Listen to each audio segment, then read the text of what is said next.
Welcome back to the Top Notch Documentaries YouTube channel. In today's Israel Keys video, I'll be going over the sudden disappearance of Wendy DeHoop, an Oregon native who disappeared off of the face of the earth in 2005. I'll be looking for evidence that Israel Keys played a role in her disappearance. Hope you enjoy.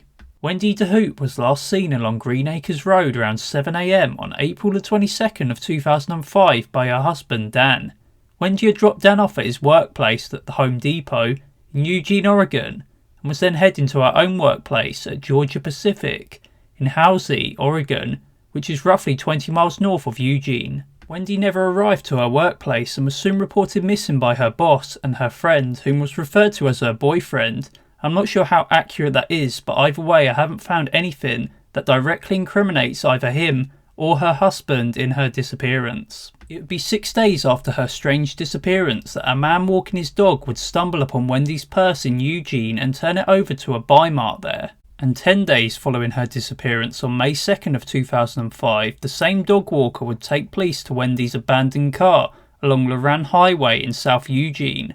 It's just under 2 miles from the closest buy mart and is going in the exact opposite direction from where Wendy would have been headed. Wendy drove a 1990 white two-door Toyota Corolla SR5. The search of the vehicle didn't have indications of Wendy simply leaving to start fresh or any signs that evidence of foul play even took place. Where could she have gone? It would be mentioned that Wendy's wallet was not on the scene, but most carry this with them everywhere, so it's no surprise that it wasn't in her vehicle. Wendy was 44 at the time of her disappearance and was 5'6". She had Cherokee, white and African American ancestry, and her case didn't seem to garner any media attention or progression like many women of colour in the United States and Canada. I do believe that Wendy was truly heading to work on that morning, as she was wearing black pinstripe pants and a jacket, formal attire for work. Her car was also found abandoned in South Eugene. It's the exact opposite direction of which she would have travelled on the same morning to head to work. Could someone have deliberately parked the car there to throw off any potential investigation?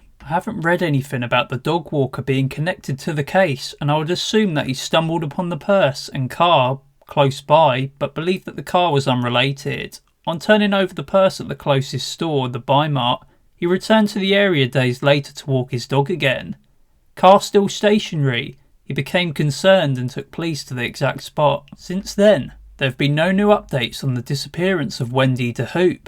Her case went cold fast, and it's unclear if there are actually any suspects that would be relevant in helping to close the case. Let's move on to Israel Keys and the possibility of his involvement in the case. Keys mentioned using his boat to dispose of victims' bodies in at least 2 lakes, one being Lake Crescent, in Washington state between 2005 and 2006. Keys had purchased a boat on April 9th of 2005 in Port Angeles. See October the 30th interview for this one.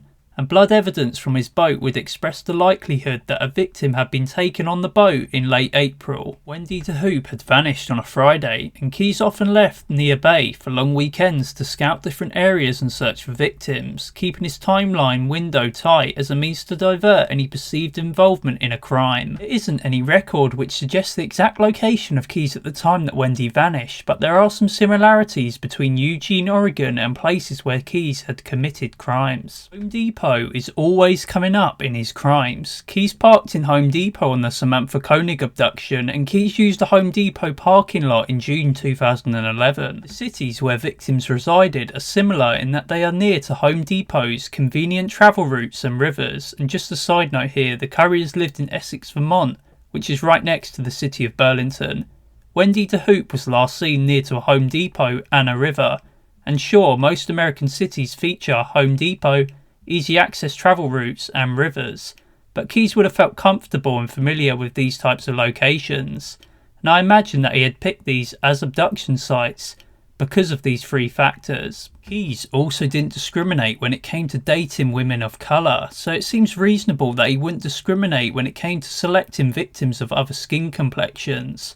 Of course, Keys may not be involved with the disappearance of Wendy just based on the long distance from near bay, but Keys did enjoy driving long distances and did mention transporting victims across different states. Be sure to comment your thoughts on Wendy DeHoop's disappearance in the comments section below, and if you think that it relates to Israel Keys. I'll be sure to keep an eye out for any updates on her case. As always, thank you for watching.